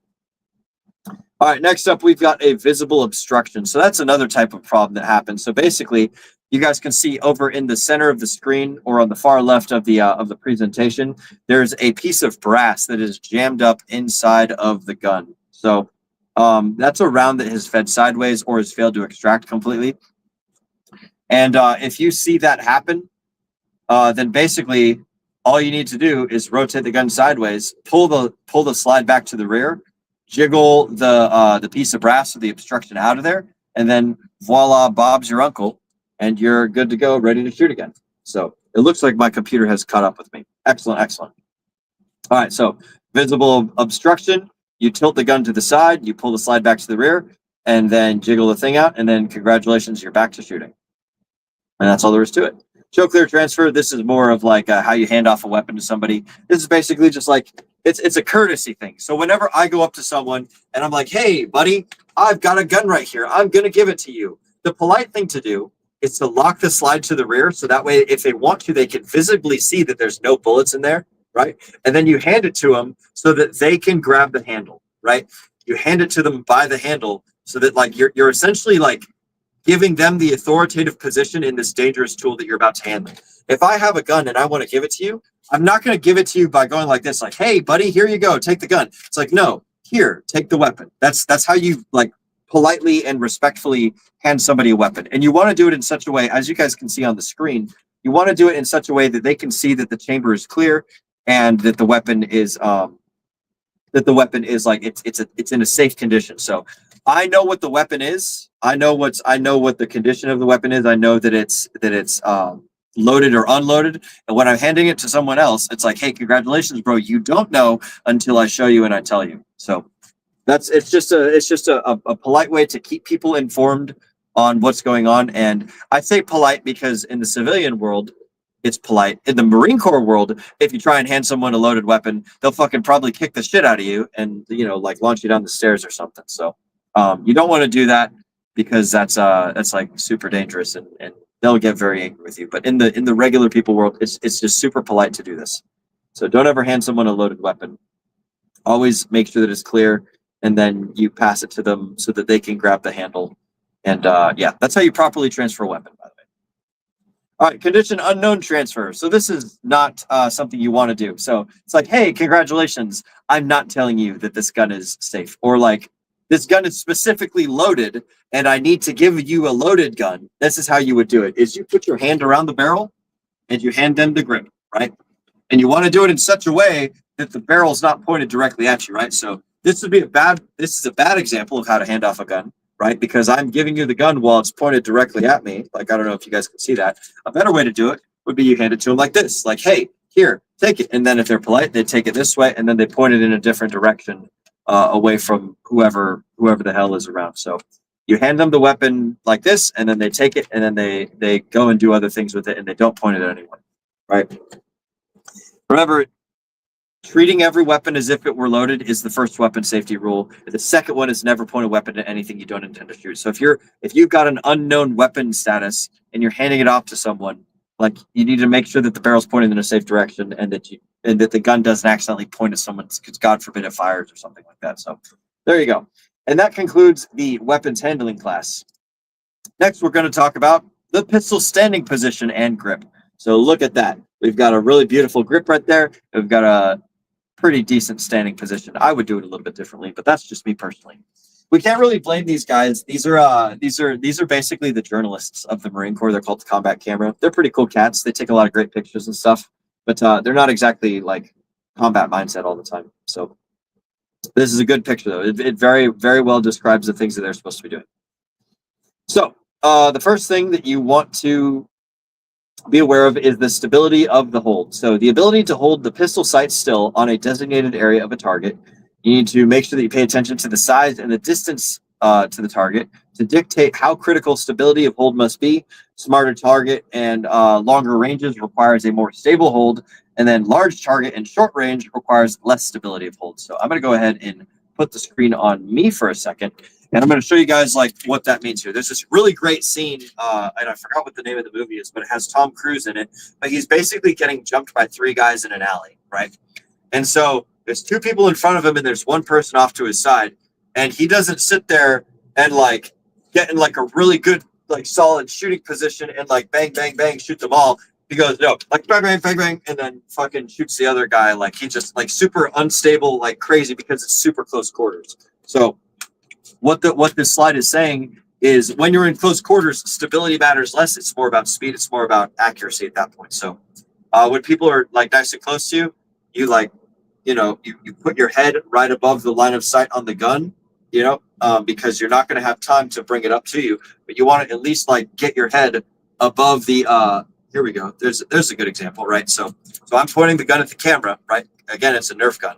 I'm pointing the gun at the camera. My head's not above it, but now I put my head above it, and it's like, oh, I can see pretty clearly now that like the sights line up with my head, and I'm pretty sure I'm shooting in like that ish direction. So as long as I get like elevation moderately correct, like my left and right lateral sway, because my head is right above the weapon, like I know what's going on. So that's why you see like pictures of people getting into that pose there. So let's see what else. So longer distance requires more stable position. Shorter distance is like, you know, you can relax a little bit on that, because the closer the target is, the more crucial speed is. So there you guys go. Let's see what is the next slide. Purpose of stability of hold. Oh, to minimize the movement of the weapon sights and to minimize the effect of recoil. So these are two things that you need to pay attention to. So while you're shooting, the gun's going to recoil. So if you're in an unstable position, the gun's going to move around a lot more. If you're in a solid, stable position, the gun will move a lot less. And you could put way more shots on a smaller target with less time spent in between shots. Controlled muscular tension. Stabilizes position and weapon sights, permits resistance to be offered to manage recoil, and permits control of pistol before, during, and after firing. So controlled muscular tension is basically a polite and professional way of saying, don't be a fucking bitch when you're holding the gun, right? Like you need to put some muscle in it. You need to put some force into it. So like when you're holding a gun, one of the ways that I teach people is the push and the pull method. So I'm pushing with my right arm. I'm pulling with my left arm because I'm right-handed, right? Pushing and pulling. And what that does is that creates a stable base of that creates a stable base and a solid triangle. So when I fire the weapon, it's like, it's not just like, you know, the floppy weapon is moving all around. It's like, no, my entire body is now, instead of there being 2 pounds of recoil absorption for each shot that is fired, it is now, you know, 192 pounds of recoil absorption. So like a thing moves a lot less when it's the same amount of kinetic energy coming out of the gun. But the more solid you are as a person, then the more recoil management there's going to be for that gun. Imagine like the gun is dangling by a string and you pull the trigger, it's going to go like kablam, or it's going to do some crazy shit. But you put like 200 pounds of weight behind it and you press the trigger, it'll go like, you know, it'll do very little movement there. So that's the purpose of the stability of holding, or that is the purpose of good stability and muscular tension and control of things. So there you guys go. Minimizes recoil and allows you to better control the weapon and stabilize the weapon sights. Next up is a proper grip. So this is one of the things that they were showing in the beginning of the slides. Let me pull my. I'll go ahead and read it first, and then I'll demonstrate. So, a proper grip must 1, stabilize weapon sights before firing. 2, allow trigger control to be applied during firing, and 3, manage recoil after firing. So, if you got a bad grip, you can't get a good stable weapon. You also can't have good trigger control, and you also can't manage the recoil. So having a good solid grip is crucial for all 3 of those things. So what we always tell the people to do is we tell them to, 1, get like a high firm pistol grip. So you marry your hand nice and high up on that weapon, as high as you can get it, right? Inside, there's a little, we call this a beaver tail on most guns. There's a little tiny lip right there, which is where the top of your thumb sits. You get like a nice firm grip with your 3 non-shooting fingers, and your trigger finger you keep nice and straight until it's time to fire. So that's your shooting hand, right? That's your primary hand. If you're right-handed, it looks like this. If you're left-handed, you know, it looks like this. Same fucking thing for both sides. So First thing you do is you get your primary grip, and then you take your backup hand and you marry your two thumbs together, just like so. So you see like my non-firing hand is underneath and supporting. So my non-firing hand is underneath and supporting my firing hand. And then you just kind of gently wrap, or not gently, you firmly wrap your other fingers around the grip. My goodness, where your other hand's at. So that's a good grip, right? Now, obviously, this is not a very good demonstration piece because it's not a real weapon, and normal ones would have slides. Something to keep in mind is when you're wrapping your thumb around the weapon, you don't want to wrap your thumb around the hammer, and you don't want to wrap your thumb around the slide, because when you fire, that slide's going to come to the rear. And if your thumb's in the way, then it's going to go blam, and it's going to like rip your thumb backwards, and you're going to have a bad time and bleed all over the place. And we can't have that. So make sure that when you're getting that good grip, that you keep your thumbs high in the beaver tail, but lower than the slide to come back and not fuck your fingers up while you're doing that. So there you guys go. That's some of the elements of proper grip right there.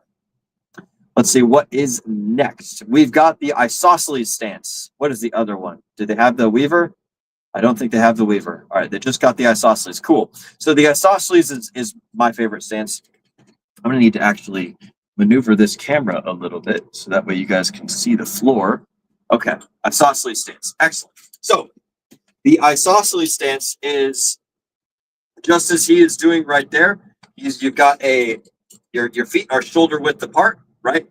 You've got, so shoulder width just means that like my feet and my shoulders are the same distance from each other. So standing like this, you bend your knees a little bit because there's going to be recoil, right? So if you lock your knees, then you're gonna be like a big giant board, right? You want to be able to bounce and kind of maneuver and absorb things, right? So give you guys a little bit of a side view, right? So first thing is my feet are shoulder width apart. Second thing is I'm right-handed, so my right foot is going to be further back than my left foot. So when you get into a good shooting stance, it's just like a good boxing stance. Feet shoulder width apart. Whichever fist is your lead fist, and then your follow through, right? Your power hand is in the back. Your reach out and touch people hand is in the front. Same thing with shooting.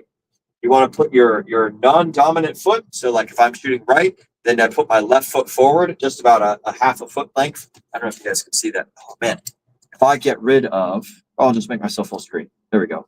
It doesn't help. It does kind of help. Fuck it. So let's see, get my feet in position right here. So I've got my feet like that, right? My left foot is slightly ahead of my right foot. Bend the knees a little bit. That's the first part of everything. We're working from the ground up. And then I'm paying attention to where my hips are at. My hips are directly above where my feet are at on the ground. Next, I'm going to lean forward ever so slightly because there's going to be recoil, right? So if I'm like leaned back, right?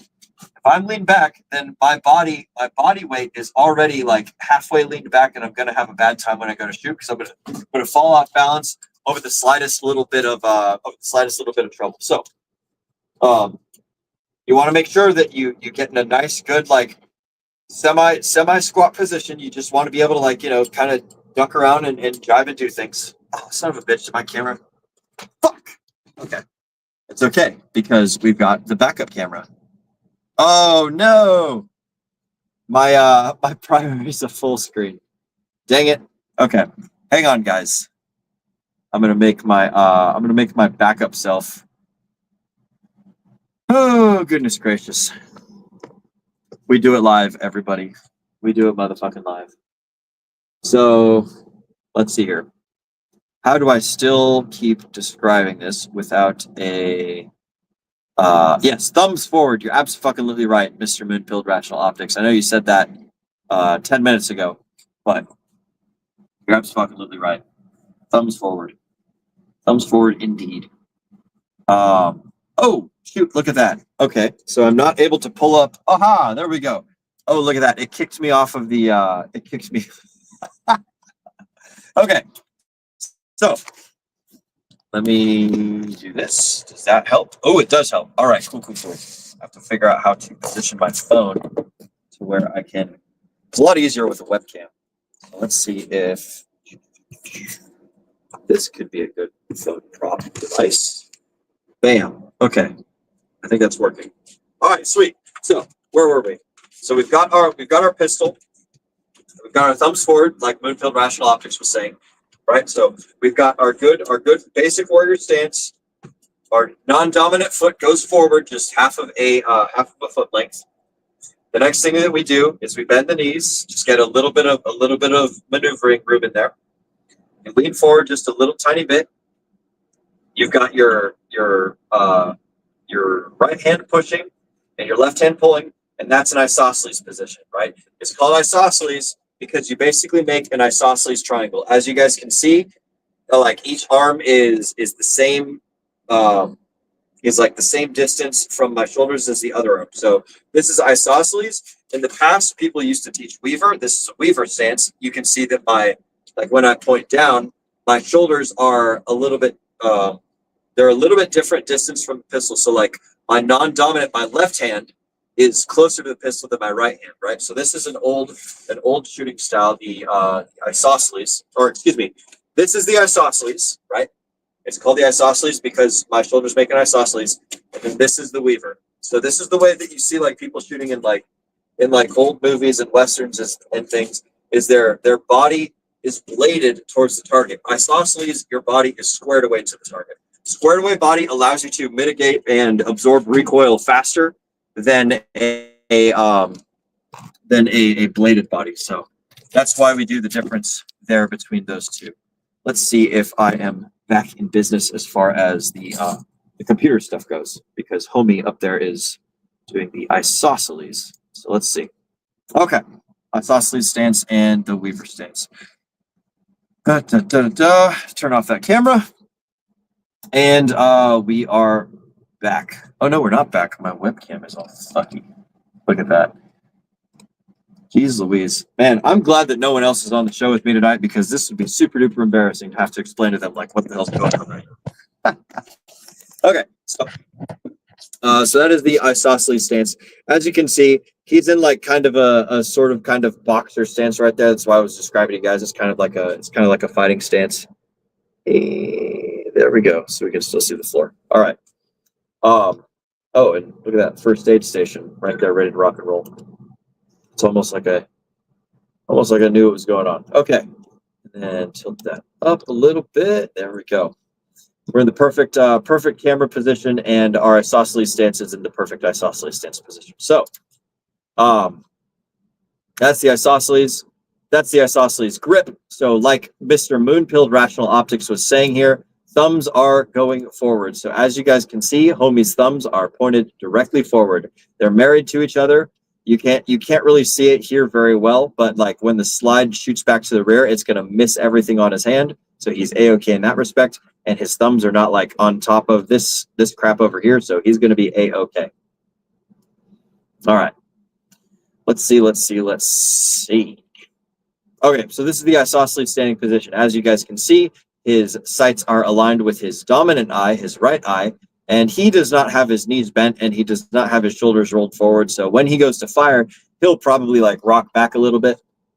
What I was describing to you guys with the knees bent and like shoulders forward a little bit is like you have much better recoil mitigation when you do that. The thing that they teach in the Marine Corps, they don't really focus on the knees bent, and they don't really focus on the shoulders forward. That's something that I've developed a little bit more as I've gone through life. But it's essentially like, imagine like this pair of channel lock pliers, right? So like as they're leaned forward, it's very easy for them to fall this way, right?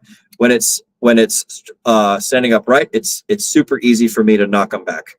When they're sitting like this, like I can't knock them back with the same amount of force anywhere as easily as I could when it was straight upright. And if they're over like this, then I can knock it backwards super easily. Think about a human being the same way. So, right, person wants to shoot this way. That means there's going to be a force applied to their body in this direction. So if they're standing up straight and I apply a little bit of force, right, it's super easy to knock them backwards. But if they're leaned forward just a little bit, then like that same amount of force doesn't do a fucking thing. They just fall right back in position where they were in the beginning. So that's a little trick you guys can use in your shooting life to help your marksmanship out and help your stance and things. Next up is body alignment. So in the isosceles, you're facing directly towards the target. The other reason that the Marine Corps teaches isosceles is because we wear plates, right? So you wear a bulletproof vest, and the most important part of the bulletproof vest is in the front. So if you're facing the enemy and you've got a shield right here, and you don't have a shield right here, then if you adopt a weaver position when you're facing the enemy, then it's like, congratulations, your most important useful tool is facing off to the side. And if they shoot you, then it's just going to go right into your armpit and you're going to die. So that's the other reason that the Marine Corps teaches the isosceles, is because you can take shots this way, but you can't take shots this way. Also, you get better recoil management this way. So it's just there's a whole bunch of things for you guys to consider when it comes to body alignment. So when you aligned your body to your target, when you present the pistol in the isosceles, then it's like it's natural to just go right there. So sights fall naturally on target. Body alignment and consistent muscular tension is needed to ensure the sights fall to the same area on target every time weapon is presented.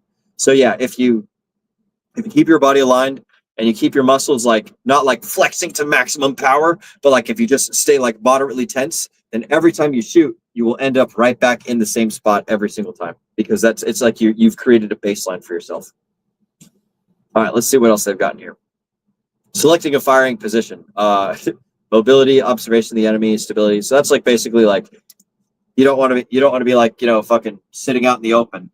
You want to be able to see the people you're shooting, and you want to be stable. So like if you have the option to shoot like from a ledge that's right here, then yeah, rest your gun on that ledge, because it's a lot easier to rest your gun on that ledge than to like hold your gun above the ledge, So just kind of keep these things in consideration when you are when you're going through shooting and things. So, ladies and gentlemen, that's going to be the end of this class. So next up, we've got the fundamentals of pistol marksmanship. So we have covered the intro, we've covered preventative maintenance, we've covered weapons handling, and we've covered the standing. Next, we're going through the fundamentals. So here are the fundamentals of pistol marksmanship. Sight alignment. So as you guys can see, these are what aligned sights look like. There is 3 dots, okay? The one in the middle is your front dot, or your front sight, and then these 2 on the side are your rear sight.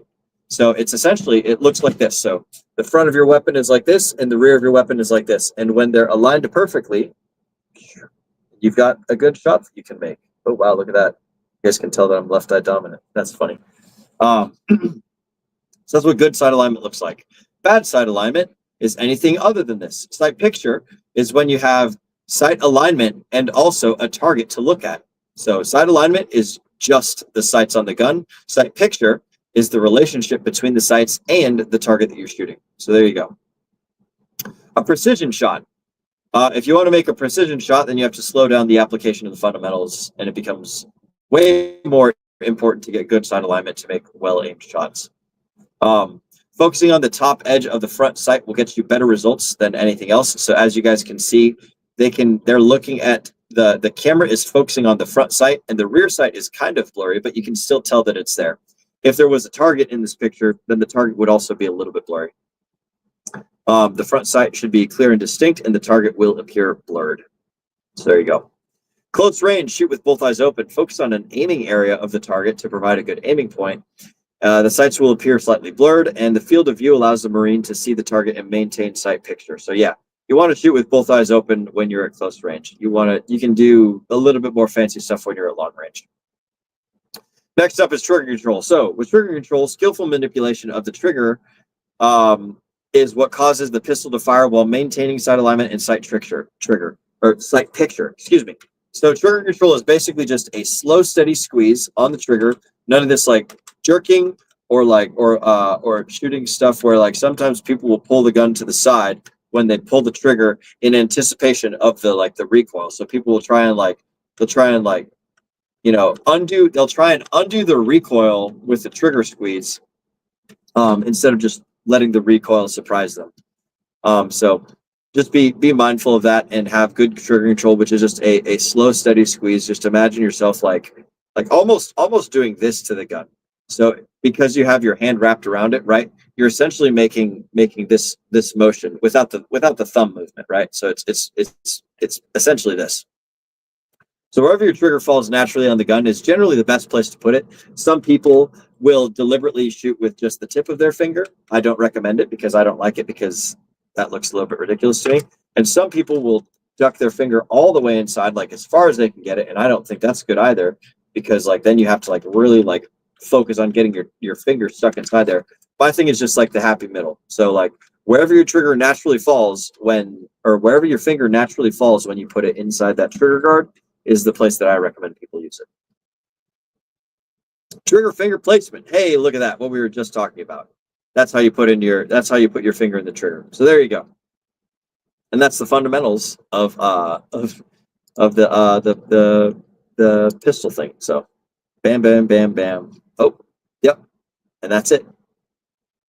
Next up, we got techniques of fire. So single action and double action. To go back to Arceus's question earlier, this is the first shot of your gun is always going to be double action, unless like while you're drawing it from the holster and you flick it off safe, you have the time to like pull that hammer to the rear. But because it's an automatically cycling weapon, every time you fire after that, it's going to be single action. It's kind of hard to describe. You guys might just have to get out there and do it. But this only applies to the M9 service pistol in this specific respect. There's many guns out there that are single action only. There's many guns out there that are double action only. There's many that are single and double. Like a 1911, for instance, is single action only. You can't fire a 1911 when the hammer is all the way up, like you guys can see in this diagram right here. The 1911 can only fire when the hammer is cocked to the rear. So that's an example of that sort of stuff.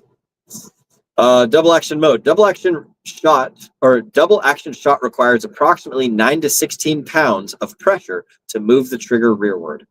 Single action shot requires approximately 4 to 6 pounds of pressure to move the trigger rearward. Shorter trigger pull. So it requires less because half of the work is already done. The hammer's already cocked to the rear. That's why it takes 9 to 16, and this one takes 6 to 4. So there you go, single and double. Precision shots. You want to do precision shots as like controlled as you can. So you want to try and make them thumb cock the pistol for a single action shot. Close one eye to focus on the front sight. Fire one well-aimed precision shot on the target, and you want to do that when the target is super far away. And the greater the distance, the more you want to do precision shots. Factors determining whether to fire a single or double action. Single action. Time, longer engagement, distance, long range, size of the target, small, trigger control is critical. Sight picture is critical. Stability is critical, right? Double action shots, shorter engagement time, close range, larger target, and then your trigger control, your sight picture, and your stability are much less critical. Kind of like I was telling you guys earlier, right? It doesn't matter like your sight picture and shit when you're nice and fucking close to a target. It matters a lot when you're far away from the target. So this is just kind of doubling down on that little factoid right there. Controlled pair. So controlled pairs are when you shoot a target twice in rapid succession. So like you're walking along, you're doing your thing. It's like, oh fuck, I see something and it's dangerous and it's like, I don't know, 7 to 10 yards away in front of me. So like I draw my pistol, I fire once and I fire twice, right? I fire once, regain my sight composure, fire again.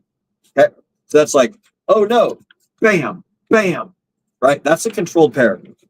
A controlled pair is when you have one sight picture for every single shot that you're taking. So like I go up and I see like, oh no, bad guy, bam, bam. That's a controlled pair. I mean, I did a little bit extended there. It'd be more like bam, bam. That would be the speed and the pace of a controlled pair. Controlled pair is when you want to put 2 shots on a target and they're of medium distance, and that's the reason you do a controlled pair.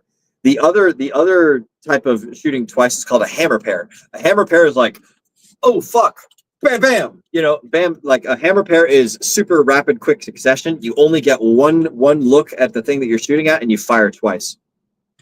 With a controlled pair, you look at it twice. So it's basically the closer things are to you or the more dangerous they are to you, the more likely you're going to use a hammer pair. The further they are away from you and the more you want to have well-placed shots is when you would use a controlled pair. So 2 shots increase the trauma, i.e. shock, blood loss, etc. on the target. Failure to stop is a controlled pair in addition to a headshot, or sometimes you can shoot the pelvic girdle, like where their pelvis bone is at. It's not really covered in this class, but if you shoot them in the head, then they fucking die. So the you would use a failure to stop as basically like an automatic, like, oh shoot, bad guy, bam, bam, bam, right? So like presuming that your 2 shots in the chest didn't work, you also go for a headshot, but you want your first shots to be the one that have like the highest likelihood of hitting the target. That's why you aim for the chest, because the chest is way bigger than the head. The head is super small. So if you try and make your first shots on a tiny target, your odds of hitting it very slim, right? You want to put the first 2 shots in the chest, in the center of mass, in the big fucking target, so that way it's you're more likely to hit, more likely to score. So 2 shots fired to the chest, followed by a slow fire precision shot to an alternate aiming area. So that means the head. That's a failure to stop. So shot placement. Inside of the head is where you want your bullets to go. Now the kill zone is inside this, what we call the T box here. Basically the sunglasses and the nose. So anywhere inside of this area is basically instant off switch. So if you can get inside the inside this zone, right where the eyes are, all the way down to like a little bit of the nose, then that will cause instant how do I want to word this? It'll stop your problem immediately. So there you guys go. And that is the end of the techniques of fire. Next thing is presentation and search and assess. So this is pretty simple. Presentation is basically where you go from the tactical to the present. Tactical, galactical, we're pointing up to the present. So there you go. That's a presentation.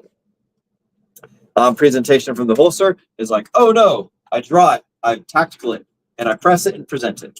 That's a presentation. So that's how you properly want to present a weapon.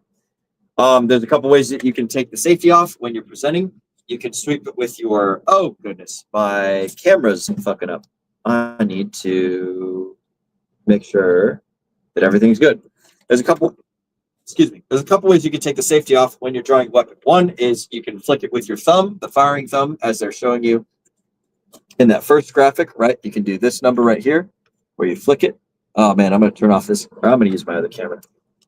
There we go. You can flick the safety with your thumb, or you can push the safety with your off shooting hand, right? So the support thumb can sweep the safety, or you can flick it off with your main thumb. So that's the next thing. After that is presentation of the holster. So this is the next slide that you guys can't see yet because my computer is slow. It's just showing you that whole process all together. And then after you're done shooting, you want to do what's called a search and assess. So basically, I will use my camera. Aha! Hey, the graphic has come up. Excellent. So after you're done shooting, you want to look around because like, oh no, bang, bang, bang, bang, bang. I should look around to make sure that like I got everything that's important. So after you shoot the target, you look left, you look right, you look left, you look right. If it's clear, then it's clear. If it's not clear, then, point to the next target and shoot them. So shoot, shoot, shoot, observe. Shoot, shoot, shoot, observe. You want to make sure that you're paying attention to everything that's around you. All right, I can turn off this camera now. Easy day. All right, actions taken upon assessing the situation. If the fight is over, then you can conduct a chamber check. You look inside the weapon, make sure that they're whether there's rounds in there or not. You determine the condition of the weapon. So it's like if you fired till the weapon ran empty, then it's like, oh, I have an empty weapon. It can't do any more firing. And then you conduct a reload if you need to, or you holster your weapon. If the threat has not been eliminated after you've searched and assessed, then you re-engage the target, or you seek cover, or you seek support. So there you guys go. And that is the end of that slide. And the last and final slide is pistol reload. So here we go. Pistol reloads, look at him. He's looking directly at the target, which is you, while loading the weapon and keeping the weapon in front of his face. We call that the workspace.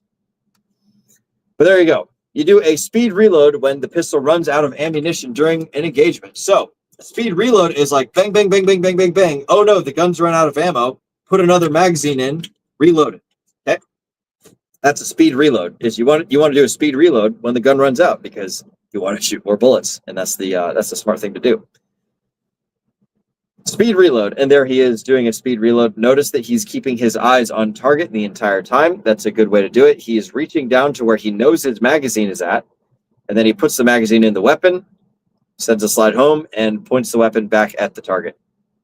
You do a tactical reload when there is a lull in the firefight, a lull in the action, or whenever deemed necessary by whoever is doing things. So like if you fired a whole bunch and you're like, oh, I fired like 10 rounds. I've only got 4 of them left. I'm going to take out that empty magazine and put in a fresh one. That's like, that's a tactical reload when it's like, oh, I've got some extra time. I need to make sure my gun's like, you know, ready to rock and roll for the next rounds. So that's a tactical reload. So speed reload is like emergency. Tactical reload is like, I'm just going to top her off. I'm going to top off the tank. So there you go. A tactical reload. So you see the difference here is he's taking the full magazine out of his gun and he's replacing it with a, or not the full magazine. He's taking the slightly empty magazine out of his gun and he's replacing it with a brand spanking new fresh one. So the speed reload, he just drops the empty magazine to the ground. With a tactical reload, he retains the halfway full magazine. So that's just the kind of the difference between a speed reload and a tactical. So considerations for reloading is first priority is to get the pistol reloaded. The second priority is to retain the magazine. And then you want to always like take cover when you're reloading. You don't want to be reloading when you're out in the open getting shot at. So focus on the reload for that instant, not the enemy. Like if you're looking at the, like, you need to keep the enemy in mind, but your focus needs to be on the gun. It's like, if you don't get the gun rocking and rolling, then it doesn't matter what the enemy's doing because you're going to die. So like focus on getting the tool back in the fight and then get back in the fight, whether you're getting like robbed or mugged or whether you're out at the rifle range or whatever the hell. That's the, those are the most important considerations. And that, ladies and gentlemen, is the end of book club with Will, where we have covered all of this, all this fun and fancy stuff about pistol marksmanship. So there you guys go. It's been a fun run. I've been talking for about 2 hours here about some stuff that I really, really enjoy. And this is just the pistol stuff. So stand by for next week for the rifle stuff. In other news, let's see if we have been joined by anyone. I need to do any shout outs. I have not. So shout out to all of you guys that have hopped on here and been chilling and relaxing and doing all the cool stuff. I greatly appreciate it. And let's see. What's going on in the near future? We have got, I think there might be a special guest next Wednesday. I'm not positive. Stand by for special guest or Whiskey Wednesday for the next Wednesday. For Sunday news stuff, I'm going to be driving very likely, so I'm not sure how that's going to work. I might just do a quick little thing of campfire stories if I can. And if not, then I'll just pop in, say hi, and tell you guys what I'm thinking about, what I'm feeling, and then just hop right back to it. But I'm going to be on the road this Sunday. I'm headed up to Oklahoma. So shout out to all my friends that are up in Oklahoma, Tulsa, and Oklahoma City. I'm going up to go meet a Marine friend up there, and it's going to be a good time. So that's what's going on with that. And yeah, that's what's going on with me. That's what's going on with the DGen Roundtable. And thank you guys for hopping on in here. It's time for me to get that end of show copywriting ready. You know what? I could probably do it by heart. I don't need to bring the copywriting up. I want to thank all of you for spending your valuable time with us here on the DGen Roundtable. As Agent J often says, we know that time is your most valuable asset, and we appreciate you spending that time right here with us. Ladies and gentlemen, my name is Will Stevenson, but more importantly, you have been watching the DGen Roundtable Marksmanship program. Mr. Producer, go ahead and get that trigger finger ready because it's time to remind all the folks at home to remember. Oh man, my camera's off. Hang on. There we go. We'll do that because it's time to remind all the folks at home to remember to DGen responsibly. Why is it not ending? Oh, because my fucking screen.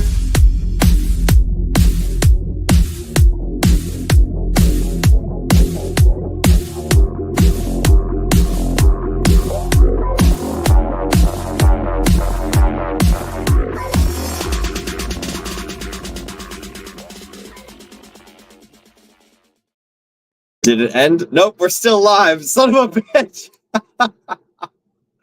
Oh, I can't click things because the damn computer is frozen. Well, I guess that was the fake ending, boys and girls. So there you guys go. Having trouble connecting. Please check your internet connection. I suppose I can just... No, I can't just hop off.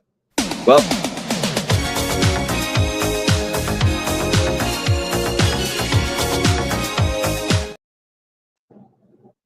Man, this is so weird. It's like I can't fucking end this stream. I'm gonna play the intro. Nope.